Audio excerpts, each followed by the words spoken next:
안녕하세요. 대뇌의 구조와 기능에 대해서 강의할 생리학교실의 박지영입니다. 지난 시간에 우리가 신경세포에 대해서 강의를 했었습니다. 그래서 오늘은 이어서 대뇌의 구조와 기능에 대해서 강의를 할 것이고요. 앞으로 이제 감각, 특수감각계가 남아 있습니다. 지난 시간에 했던 내용을 잠시 살펴보면 우리가 지난 시간에 신경세포에 대한 것을 봤어요. 신경세포는 어떤 모습인지, 어떤 특징이 있는지, 그 다음에 시냅스가 어떤 역할을 하는 건지 봤었고요. 그 다음에 신경세포 주변에 글리알 셀들을 봤습니다. 아스트로사이트, 마이크로글리아, 그 다음에 에펜다이멀 셀, 올리고덴드로사이트 각각의 기능이 어떤 것인지 대해서 우리가 이야기해 봤습니다. 그리고 마지막으로 뉴로 트랜스미터 시스템 에 대해서 봤죠. 다양한 뉴로 트랜스미터들이 있고 각각 담당하는 세포도 다르고 각각의 기능이 다르다는 걸 알았고 서로 또 연관되어 있다는 것도 알게 되었습니다. 그리고 뉴로 모듈레이션의 개념에 대한 것도 공부를 했었죠. 그래서 볼륨 이펙트가 있고 그 일례로 레티큘러 액티베이팅 시스템에 의한 각성이 일어나는 것을 우리가 공부를 했었습니다. 그래서 오늘은 이제 조금 더 거시적인 차원에서 대뇌 피질, 그다음 대뇌 구조에 대해서 보고 각각의 기능에 대해서 오늘 간단하게 개념을 잡아보도록 하겠습니다. 브레인을 밑에서 본 모습입니다. 앞쪽에 보면 프론탈 롭이라고 있어요. 각각의 구역마다 롭이라는 이름을 붙이고 그 다음에 이제 앞쪽에 있는 건 프론탈 롭이라고 얘기하고요. 그 다음에 양쪽에도 보면 이렇게 크게 두드러지게 앞으로 튀어나와 있는 게 보이죠. 양측에. 이걸 템포랄 로브이라고 합니다. 그 다음에 뒤쪽으로 보시면 가장 뒤쪽에 세레벨룸이라는 소뇌가 보이고요. 소뇌 앞쪽으로 우리가 흔히 알고 있는 척수 스파이널 코드가 있고 스파이널 코드는 뇌로 가기 전에 메둘라, 폰스를 거쳐서 이제 대뇌로 가게 되겠죠. 그 다음에 나머지 것들은 어떤 것들이냐면 밑에서 볼 수 있는 구조 중에서 우리가 12개의 크레니얼 널브라고 하는 것들이 있어요. 그 중에 일부가 보입니다. 여기서 보면 올팩토리 벌브, 그래서 코 쪽에 가서 후각을 담당하고 뇌에다가 후각 정보를 전달하는. 그 다음에 옵틱 널브, 그 다음에 옵틱 너브가 서로 교차하기 때문에 옵틱 키아즘이 있고요. 그 다음에 옵틱 트랙도 보이고요. 그래서 이것이 대뇌 중에서도 후두엽에 정보를 전달하거든요. 그래서 옵틱 트랙이 여기서 잠시 보이고 그 뒤쪽에 만밀러리 바디라는 것이 보이고요. 그 뒤에는 미드브레인도 조금 보입니다. 이런 구조들이 각각 어떤 기능을 갖고 있는지 오늘 강의를 해보겠습니다. 이를 단면으로 보면 대뇌 겉질이 앞서 말했듯이 아주 중요한 기능을 담당하는 신경세포의 소마가 밀집되어 있는 부위라고 했죠. 이것이 겉에만 있는 것이 아니라 이렇게 말려 들어가서 템포럴 로브라고 하는 측도의 템포럴 로브에는 이렇게 말려 들어간 부위가 안쪽까지 있고 특히 아래측, 뇌의 아래측까지 말려 들어간 부위에 히포캠퍼스라는 곳도 있습니다. 이런 부위가 다 대뇌의 콜텍스 겉질이 되겠고요. 아주 중요한 기능을 담당한다고 보시면 되겠습니다. 그리고 중간에 보면 특이한 모양의 구조물들이 있는데 오늘 이런 것들에 대해서 대략적으로 배우게 되겠습니다. 대뇌의 겉질을 외부에서 보면 이렇게 울퉁불퉁하게 생겼는데 튀어나온 부위를 자이러스라고 하고 그 다음에 쑥 들어간 부위를 술쿠스 또는 아주 깊게 들어간 부위를 피셔라고 얘기합니다. 그래서 중간에 이렇게 있는 큰 부위를 센트럴 피셔 또는 라테럴 피셔라고 명명하고 중간중간에 있는 자이러스는 프리센트럴 자이러스, 포스트 센트럴 자이러스 등으로 이름을 붙여뒀고, 이러한 큰 sulcus를 경계로 겉질을 프론탈 로브, 다음에 파리에탈 로브, 오시피탈 로브, 다음에 템포랄 로브로 구분해 두었고, 이 구분해 둔 것에 맞추어서 기능도 상이하게 담당하고 있습니다. 말 그대로 척수와는 반대로 대뇌는 겉질이 그레이 마터, 즉 셀 소마들이 몰려 있고, 속질이 화이트 마터로 여러가지 액선이 지나가고 있습니다. 우리 대뇌를 다음과 같이 크게 세 부분으로 분류할 수가 있습니다. 전뇌, 중뇌, 후뇌, 포브레인, 미드브레인, 힌드브레인으로 구분할 수 있고, 포브레인에는 대뇌, 여러분들이 잘 아시는 대뇌 세레브룸과 간뇌, 사이뇌로 불리는 디엔세팔론이 있습니다. 그 다음에 미드브레인이 있고요. 그 다음에 힌드브레인 후뇌에는 폰스, 세레벨룸 소뇌, 메둘라 오블롱가타 연수가 있습니다. 이렇게 분류를 하게 된 것은 사실 발생학적으로 다르기 때문에 분류가 되고, 이것은 발생학에서 좀 더 배울 테니 이를 참고해서 함께 공부하시면 좋겠습니다. 먼저 대뇌는 아주 중요한 기능을 담당하는 세레브랄 콜텍스가 포함되어 있고, 그뿐만 아니라 중요한 구조인 히포캠푸스, 베잘 갱글리아 등이 여기에 속합니다. 오늘 이에 대해서도 강의를 하겠습니다. 그 다음에 디엔세팔론, 간뇌, 사이뇌에는 또 살라무스, 하이포살라무스, 아주 중요한 구조물이 두 개가 포함되어 있고요. 그 다음에 소뇌는 오늘 강의는 안 하겠지만 간략히 보고 가면, 소뇌는 다른 말로 리틀 브레인이라는 라틴어에서 유래된 세레벨룸이라는 용어를 쓰고 있습니다. 이 소뇌는 모터 컨트롤에 관여하는데, 여기에 적혀 있듯이 움직임을 시작하지는 않고 단지 움직임을 아주 미세하게 정교하게 조절하곤 하는데 관여를 합니다. 그 다음에 메둘라 오블롱가타 연수뇌는 단순히 중추와 말초를 연결하는 기능만 갖는 것이 아니라 오토노믹 펑션, 그 다음에 심장, 호흡 또는 혈관들을 조절할 수 있는 센터가 여기에 들어 있습니다. 아주 중요한 기능을 담당한다고 보시면 되겠습니다. 먼저 대뇌 피질, 겉질에 대해서 얘기해 보겠습니다. 앞서 얘기했듯이 아주 해부학적인 구조, 큰 센트럴 술쿠스, 라테럴 술쿠스를 기준으로 이렇게 프론탈, 파리에탈, 템포랄, 오시피탈, 전두엽, 축두엽, 두정엽, 후두엽으로 나누었습니다.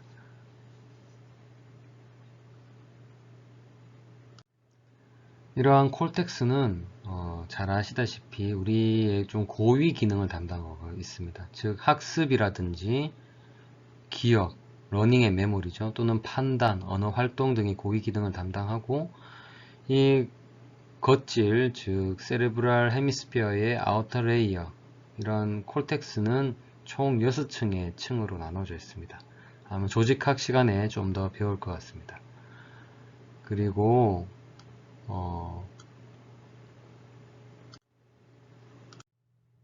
이 각각의 영역들은 독립적인 기능을 담당하고 있고, 또 상호 보완적인 기능을 담당하고 있습니다. 그림에 보시면 아시겠지만 아까 전에 분류했던 이런 콜텍스의 영역별로 보면 비주얼을 담당하는 영역, 청각을 담당하는 영역, 그다음에 언어를 담당하는 영역, 운동이나 감각을 담당하는 영역, 그다음에 고위 사고 기능이나 어떤 결정을 판단하는 영역 등이 나누어져 있습니다. 뿐만 아니라 여러분들이 많이 들어봤다시피 우성내방구, 결성내방구가 있습니다. 우린 대부분 사람들은 오른손잡이이기 때문에 우성내방구가 대부분 왼쪽 뇌가 되겠고, 왼쪽 뇌에서 언어 기능을 담당하고 있습니다. 100% 담당하는 건 아니고 상호 보완적이지만 주로 우성 내방구가 언어 기능을 담당하고 있고, 그래서 왼쪽 뇌가 손상을 받게 되면 언어 장애가 흔히 발생하게 됩니다. 열성 뇌방구는 대부분 사람들이 오른쪽 뇌가 열성 뇌방구인데 시공간적 기능을 담당하고 있고, 손상 시에 입체 감각 결손 증과 같은 것들이 나타나게 됩니다. 그리고 좌뇌와 우뇌는 뇌랑이라는 콜푸스 칼로즘을 통해서 또는 안테리얼 커미셔를 통해서 이게 연결이 됩니다. 대뇌 방구 사이에 양쪽 뇌를 연결하는 것이며, 양쪽 뇌가 서로 기능을 보조하고 혹시 한쪽이 손상을 받더라도 기능이 완전히 소실되지 않도록 서로 상호 보완적인 역할을 하게 됩니다. 그림에 보이는 이런 색깔로 되어 있는 부위들은 사실 잘 기억해 두는 것이 좋습니다. 특히 노란색으로 되어 있는 프라이머리 모터 에리아, 운동을 담당하고 있는 능력, 그다음에 그 뒤쪽에 있는 프라이머리 센소리 에리아, 감각을 담당하는 영역, 그리고 청각을 담당하는 프라이머리 오디어터리 에리아, 비주얼 에리아가 있습니다. 그리고 우성 내방구에 발달되어 있는 브로카 에리아와 베르니케 에리아가 있습니다. 이는 언어를 해석하고 어떤 언어를 결정하는 역할을 합니다. 그리고 그 부위 이외의 영역을 그리고 앞쪽에 있는 여기 프리프론탈 영역은 좀 더 고위 기능을 담당하는 영역이라고 보시면 됩니다. 그 이외의 영역들을 어소시에이션 에리아라고 하는데요. 어소시에이션 에리아는 추후에 다시 좀 더 설명하도록 하겠습니다. 먼저 이런 1차 감각 영역들은 자기만의 아주 고유 감각, 고유 역할을 담당하고 있고요. 그 중에서 오늘 잠시 얘기할 거는 이렇게 베르니케 에리아, 워니케 에리아라고 얘기하기도 하는데요. 이 베르니케 에리아는 언어를 결정합니다. 언어를 해석합니다. 그래서 해석하거나 결정할 때 단순히 혼자 하는 것은 아니고요. 여러 가지 감각들, 눈으로 보는 것, 듣는 것들을 통합적으로 해서 언어를 해석하고 결정합니다. 그래서 이 베르니케 에리아가 고장나면 제대로 이해를 할 수 없겠죠. 그래서 언어 장애 중에서 베르니케 에리아가 손상을 당한 것을 센소리 아파지아 장애라고 얘기하고, 우성 내방구의 베르니케 영역이 손상하게 되면 말도 할 수 있고 책을 읽을 수도 있고 글을 쓸 수는 있지만 사실 듣는 내용을 이해하지 못하기 때문에 제대로 판단할 수가 없고 말이 조리가 없는 가장 심각한 실어증을 나타내게 됩니다. 브로카 에리어는 말이 바깥으로 익스프레션 하는, 어떤 언어를 표현하는, 언어를 결정하는 역할을 하게 됩니다. 그래서 적절한 발성 근육을 통해서 적절한 단어를 얘기할 수 있도록 결정하는 영역인데, 브로카 에리어가 고장이 나면 모터 아파지아라고 합니다. 즉 운동성 실어증이라고 얘기할 수 있겠죠. 그래서 우성 내방구의 브로카 에리아가 손상을 당하게 되면 남의 말이나 글을 이해는 할 수 있지만 자신의 생각이나 말을 제대로 표현할 수가 없습니다. 그래서 수화로는 의사소통이 가능하겠죠. 다음은 전전두 피지 프리프론탈 콜텍스에 대해서 말씀드리겠습니다. 이 프리프론탈 콜텍스는 프론탈 로브에서도 앞쪽 부분을 얘기하는데요. 글에 보시다시피 우리 사고의 총괄을 하는 역할, 행동을 총괄하는 역할을 합니다. 그리고 어떤 계획을 한다든지 아주 인지적인 행동을 한다든지 또는 퍼스널리티를 표현한다든지 디시전 메이킹을 한다든지, 다음에 소셜 비헤비어를 알맞게 적절하게 한다든지, 그래서 우리 인간은 인간답게 해주는 것을 결정하는 부위라고 보시면 되겠고, 굿 bad를 결정하는 소셜 컨트롤 영역이다.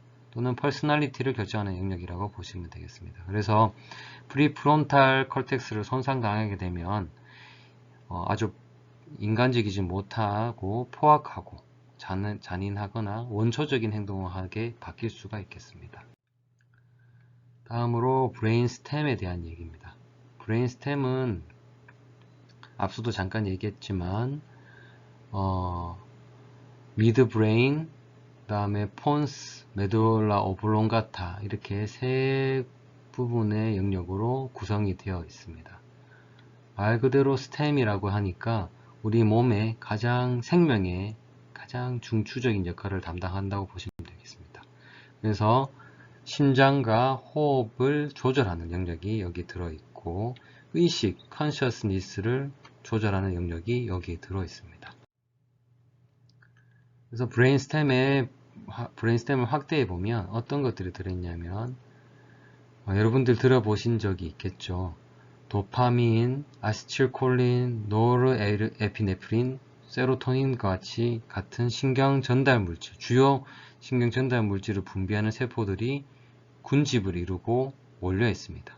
그래서 여기서 어떤 걸 하냐면 흥분성, 억제성 영역이 구분이 되어지고 여기서 다량의 흥분성 신경 전달 물질이 분비되거나 다량의 억제성 신경 전달 물질이 분비됨에 따라서 뇌 전체에 파급력이 있고 이를 통해서 의식이 깨어난다든지 의식이 다시 소실이 된다든지 그래서 우리 의식의 중추가 바로 뇌 브레인스템에 있다고 보시면 되겠습니다. 다음은 폰스에 대한 얘기입니다. 폰스는 이 빨간색 부분인데요. 말 그대로 브릿지라는 의미를 가지고 있습니다. 이 폰스에도 다양한 핵들이 있는데 뉴클레우스라고 합니다. 신경세포 안에 있는 핵이 아니라 여기서 말하는 뉴클레우스는 셀 소마가 신경세포의 몸이 모여있는 곳을 뉴클레우스라고 합니다. 앞서 얘기했던 특정 호르몬, 신경 전달 물질들을 분비하는 신경세포의 소마가 모여있는 곳이라고 보시면 되겠습니다.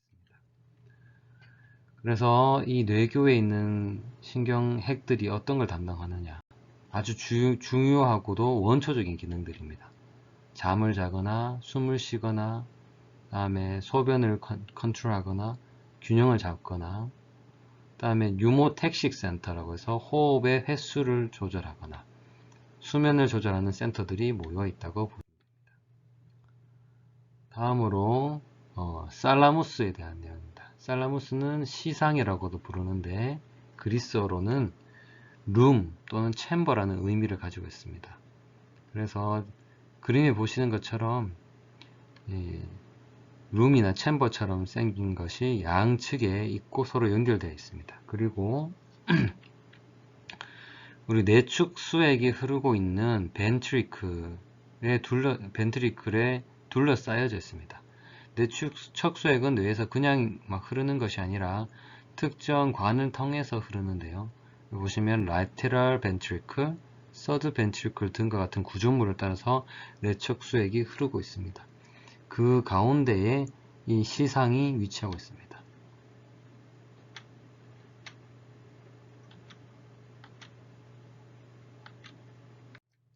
자, 그래서 시상은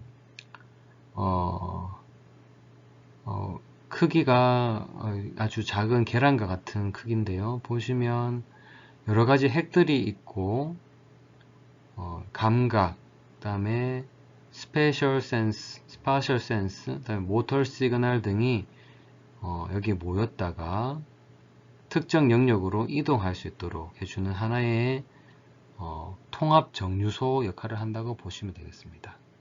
또 의식이나 수면 등과도 깊은 연관성이 있습니다. 그림에 보시는 것처럼 특정 영역에 핵 모였다가 어떤 부분은 프리프론탈 콜텍스로 가기도 하고 어떤 부분은 모탈 콘텍스와 연결되어 있기도 하고 이렇게 분류를 시켜서 보내주는 역할을 한다고 보시면 됩니다. 감각신경들도 살라무스에 모였다가 감각신경 중추로 연결되는 그림이 보이죠. 그 다음에 오른쪽은 살라무스 세레브랄 콜텍스 커넥션이 되는 부위들입니다. 다시 정리를 하면 살라무스는 여러 개의 핵으로 이루어져 있고 통합 중추로 대뇌 피질에 연결되는 중추 감각계의 최종 중개소라고 보시면 되겠습니다. 후각을 제외한 여러가지 감각들이 시상을 거쳐서 대뇌 피질 담당 영역으로 연결되고 그 이외에도 운동 신호를 중개하고 의식, 수면 등도 연관을 하게 됩니다. 그리고 살라무스와 콜텍스, 이 연결이 살라모 콜텍스 살라믹 서킷이라고 얘기를 하는데 하나의 강력한 피드백 커넥션 회로를 가지게 돼서 중요한 감각은 더욱 강조를 하고 중요하지 않은 감각은 억제할 수 있는 기능을 가지고 있습니다. 그리고 수면과 각성 상태를 조절하는 영역과도 연결이 되어 있어서 혼수 상태나 각성 상태와 연관성이 있습니다. 그리고 살라무스는 운동 감각을 담당하는 베이지알 갱글리아 소뇌와도 연결이 되어 있습니다. 또 기억을 담당하는 해마와도 상호작용을 하는 아주 중요한 부위가 되겠습니다.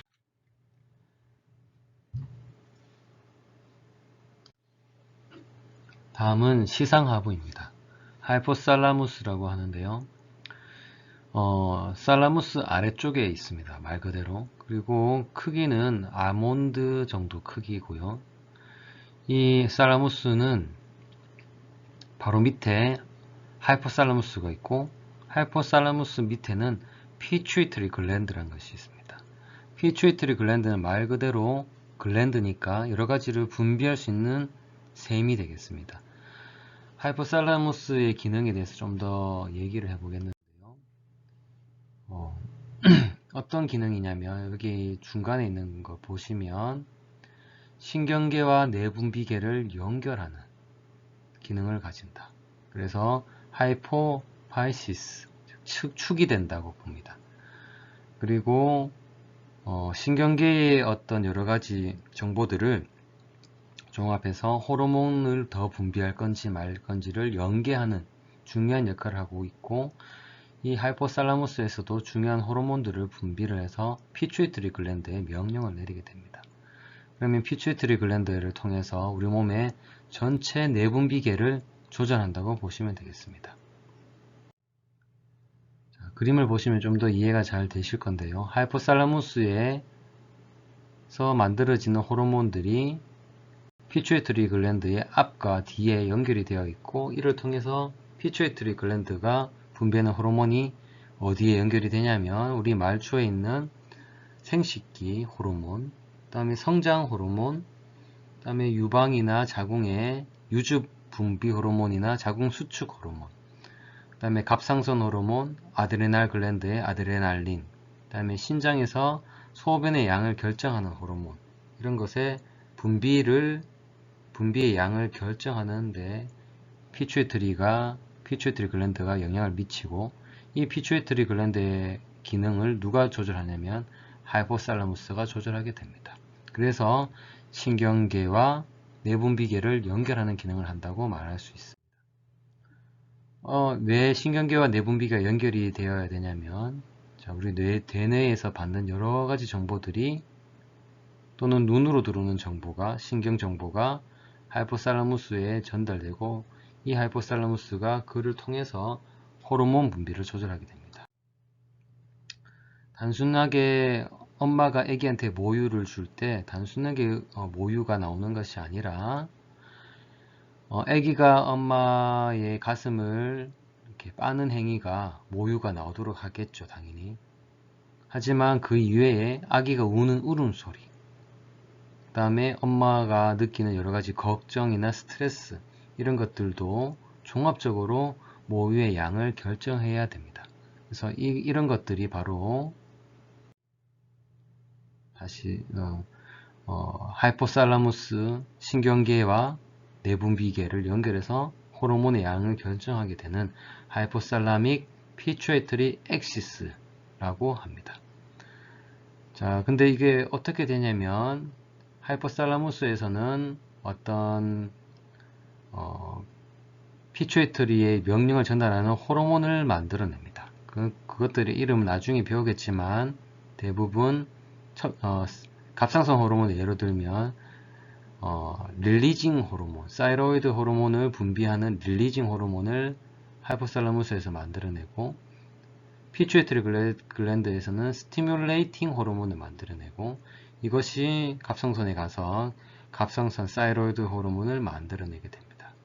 이러한 구조를 하이포살라믹 피추이터리 액시스라고 하고, 성장 호르몬, 성호르몬, 그다음에 아드레날 호르몬 등 여러가지에도 똑같이 적용이 됩니다. 이 액시스가 왜 중요하냐면 네거티브 피드백이 존재하게 됩니다. 갑상선 호르몬이 너무 많이 만들어졌다 그러면 이 갑상선 호르몬인 T3, T4가 위쪽으로 올라와서 이제 그만 만들으라고 명령을 내립니다. 여기 수용체가 있겠죠. 그러면 TRH, TSH 양이 줄어들면서 갑상선 호르몬이 적게 만들어지게 됩니다. 만들어지는 호르몬들이 하는 역할들을 정리했는 그림인데요. 이거는 나중에 좀 더 배우시면 되겠는데, 보시면 기본적인 우리의 내분비 기능들이 정리되어 있습니다. 자, 근데 이렇게 복잡하고 어려운 기능 말고도 더 복잡한 구조물들이 대뇌 안에 브레인 안에 들어 있습니다. 지금부터 설명할 것이 림빅 시스템, 변형계와 베이잘 갱글리아, 기저핵인데, 그림을 보시면 마치 외계인 같은 아주 특이한 신기한 구조물들이 들어있는데요. 간단하게 설명드리면 림빅 시스템은 우리의 감정, 그 다음에 메모리 등과 연관된 기능을 담당하고 있고, 베이잘 갱글리아는 운동 기능을 담당하고 있다고 보시면 되겠습니다. 먼저 림빅 시스템을 보겠습니다. 변형계. 림빅 시스템에서 림부스는 라틴어로 보더 또는 엣지라는 뜻입니다. 그래서 우리나라 말에서 변두리 할 때 변자가 들어갔죠. 그래서 살라무스의 외곽에 있는 보더에 있는데요. 얘들이 담당하는 기능은 이모션, 비헤이비어, 롱텀 메모리, 그 다음에 올팩션, 후각이 되겠습니다. 구조물은 여러 가지가 다 포함돼서 림빅 시스템인데, 그 중에서 우리가 기억해야 될 것들이 많지만 히포캠퍼스, 아미그달라, 하이포살라무스 등이 되겠습니다. 이 기능 중에서도 감정과 기억은 우리가 잘 알다시피 여러 가지 감정과 기억은 사실 서로 연결이 되어 있습니다. 슬픈 기억 또는 즐거웠던 기억 또는 후각도 연결이 되어 있습니다. 특정 냄새를 맡으면 어떤 기억이 떠오른다든지 이런 것들이 다 림빅 시스템에 함께 연관이 되어 있고요. 여기에는 어떤 감정뿐만 아니라 의욕, 학습, 본능적인 행동들도 함께 연결이 되어 있습니다. 이러한 구조물이고요. 변형계의 구성을 볼 수 있습니다. 중심에 보면 하이포살라무스가 있습니다. 하이포살라무스가 변형계에서도 중요한 역할을 담당하고 있고요. 그 옆에 보면 히포캠푸스, 아미그달라가 있고, 그 다음에 일부 바잘 갱글리아의 일부분, 그 다음에 살라무스의 일부분, 그 다음에 밑으로 보면 파라힘포캠팔 자이러스라는 것도 있고요. 위쪽에는 싱귤레이트 자이러스, 이런 식으로 다양한 구성원들이 변형계를 이루고 있습니다. 처음에는 파페츠 회로라고 알려졌습니다. 이때는 몇 가지 구조물을 빼고 파페츠 회로는 단순하게 이모셔널 감정적인 부분을 담당한다고 알려져 있었습니다. 하지만 그 이후에 아미그달라, 히포캠푸스 등이 함께 연결이 되어서 회로를 이루고 있고, 이것을 림빅 시스템으로 명명하였고, 이것들이 담당하는 기능이 이모션 뿐만 아니라 기억, 후각, 여러가지 원초적인 행동들도 여기에 같이 담당하고 있다는 것을 알게 되었습니다. 그래서 정리를 해보면 변연계는 동기부여, 감정, 학습과 기억, 성적 흥분 등에도 연관을 하고 있고 프리프론탈 콜텍스와 밀접하게 연결되어서 학습이나 문제 해결, 만족감 등이 연결되도록 되어 있으며 그 중에서 히포캠퍼스라는 것은 어떤 기억에 아주 중요한 역할을 담당하고 있다.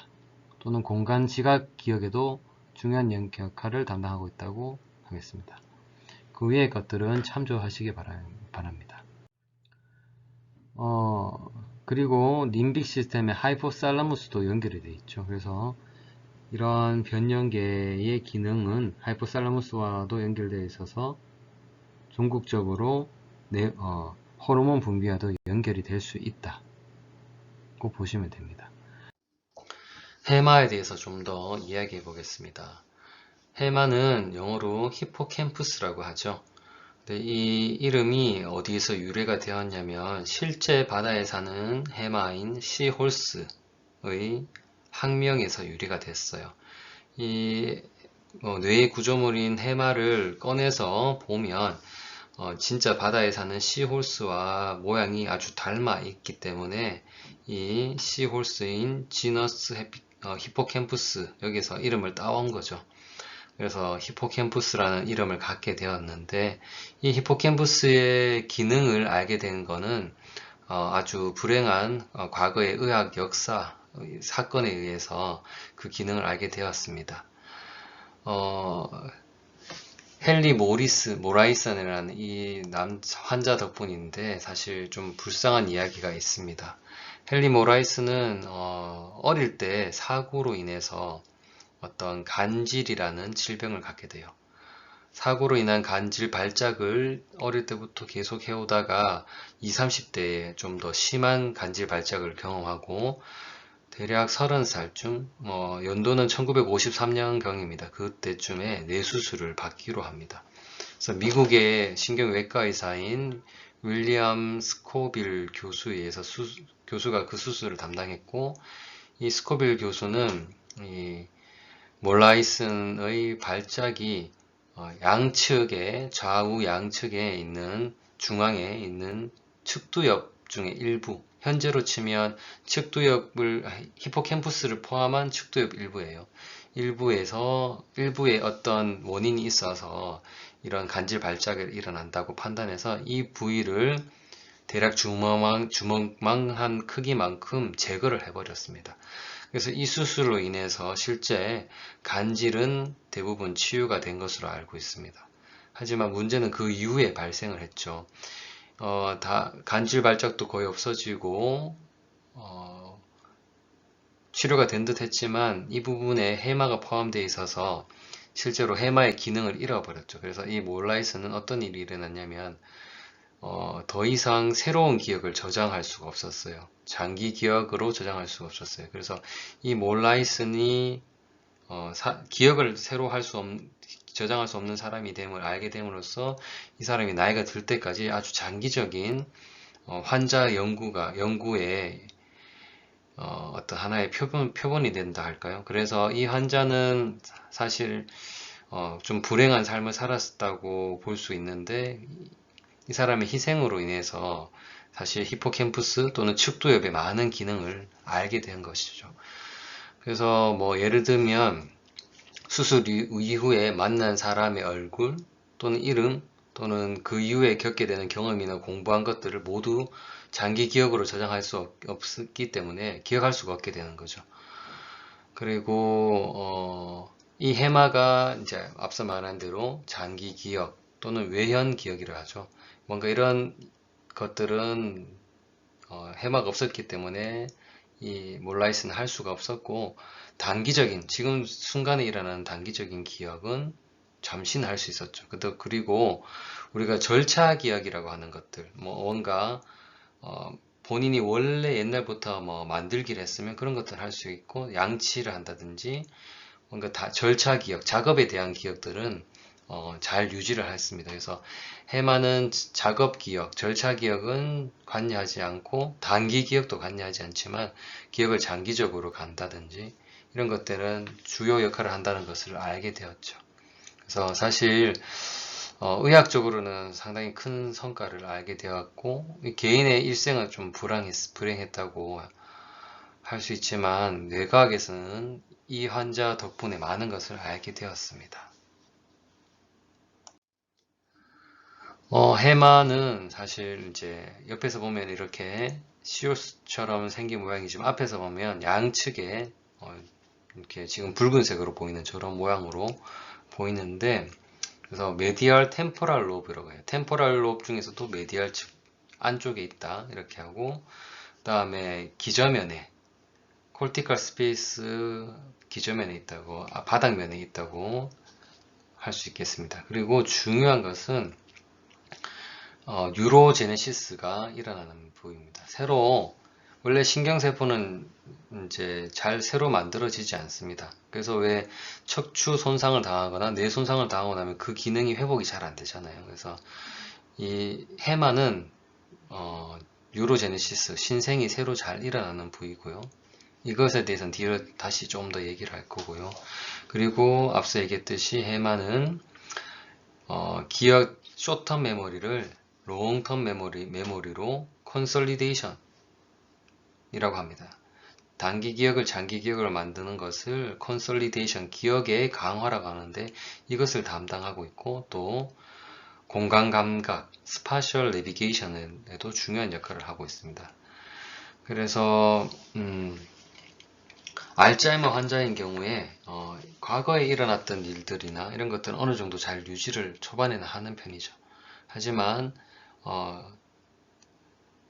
자기가 숏텀 메모리 유지되지만 롱텀 메모리로 저장하지 못하기 때문에 했던 말을 또 할 수 있고 어제 있었던 일을 기억 못할 수가 있고요. 그 다음에 공간 감각이 없어지니까 지금 있는 곳이 어딘지 또는 길을 잊어버리는 경우가 많겠죠. 근데 이제 후반기로 가면 전반적인 뇌 기능이 다 떨어지게 됩니다. 해마는 앞서 얘기했듯이 뉴로제네시스가 일어나는 부위인데 특히 중요한 것은 성인기에서도 뉴로제네시스가 잘 지속적으로 일어나는 부위입니다. 특히 해마는 이제 이렇게 몇몇 영역을 나눌 수 있어요. CA1, 2, 3, CA3 영역 이외에 CA4라고 하는 덴테이트 자이러스라는 부위가 있어요.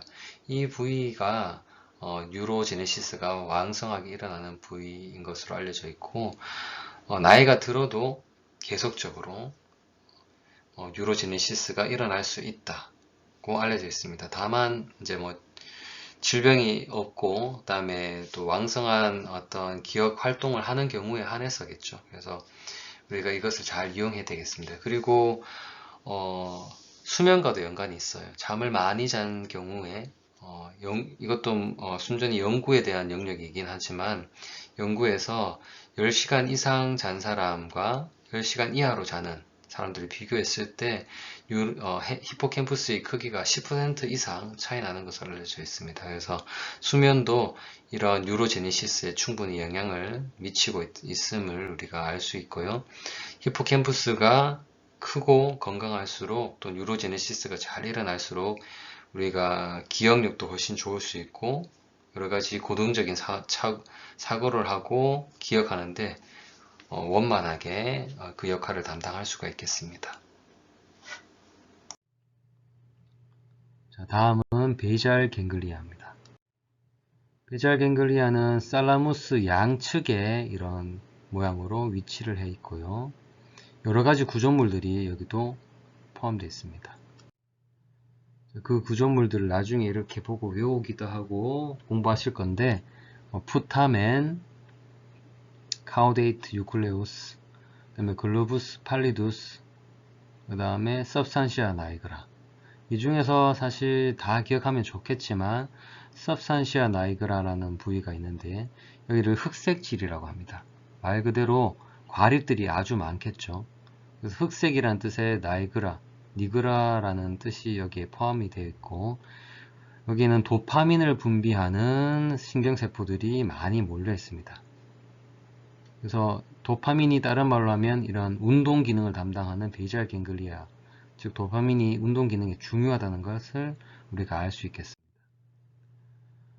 베이잘 갱글리아의 컴포넌트는 잠시 봤었고 참고하시기 바라고, 이 베이잘 갱글리아는 운동을 담당하기 때문에 콜텍스, 살라무스 다른 부위와 연결이 되어 있고, 기능은 보시다시피 수의적인 모터 컨트롤을 아주 중요한 기능을 담당하고 있습니다. 그 다음에 루틴 비헤이비어, 즉 헤빗과도 연관이 되어 있고, 눈의 움직임, 그 이외의 나머지 기능에도 연관이 되어 있습니다.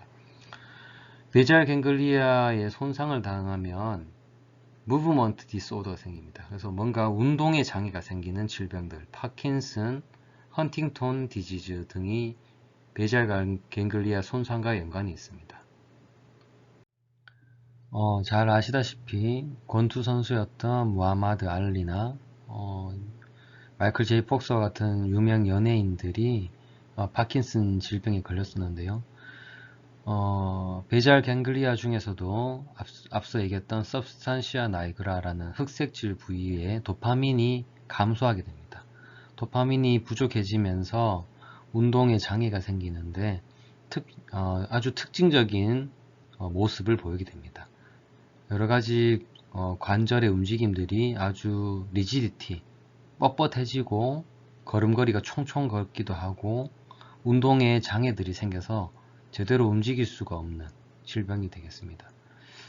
완전하게 치료를 한다거나 예방할 수 있는 약은 아직 없고, 도파민 부족을 도와줄 수 있는, 약간 도와줄 수 있는 약들은 나와 있는 상황입니다. 자, 오늘 수업은 DNA의 구조에 대해서 계략적인 어떤 것들이 있고 어떤 기능을 담당하는지를 대략적으로 봤습니다. 아마 추후에 나오는 여러가지 수업에서 좀 더 자세하게 배우게 됩니다. 오늘 했는 것들은 용어라든지 구조가 어디 있는지, 기능이 어떤 건지를 주요 기능만이라도 기억해 주시면 다음 수업할 때, 다음 과목을 배울 때 확실히 도움이 될 수 있다고 생각합니다. 수고하셨습니다. 이상으로 대략적인 DNA 구조들을 살펴봤습니다. 사실 짧은 시간에 아주 복잡한 DNA 구조들을 다 살펴보지는 못했어요. 그래서 일부 오늘 소개된 것들은 아주 대표적인 것들이라서 이것은 꼭 기억을 하시고 인체의 구조와 기능에서 신경 파트를 공부한다든지 또 추후에 신경계 공부를 한다면 훨씬 도움이 될 것입니다. 그래서 오늘 공부했던 것, 기본적으로 대표적인 구조, 그 다음에 그 기능들을 꼭 기억하시고 항상 말씀드리는 거지만 새로운 용어들, 의학 용어들을 꼭 같이 공부하셔야 우리가 앞서 히포캠퍼스를 잘 이용해서 장기 기억으로 기억하실 수 있겠습니다. 수고하셨습니다.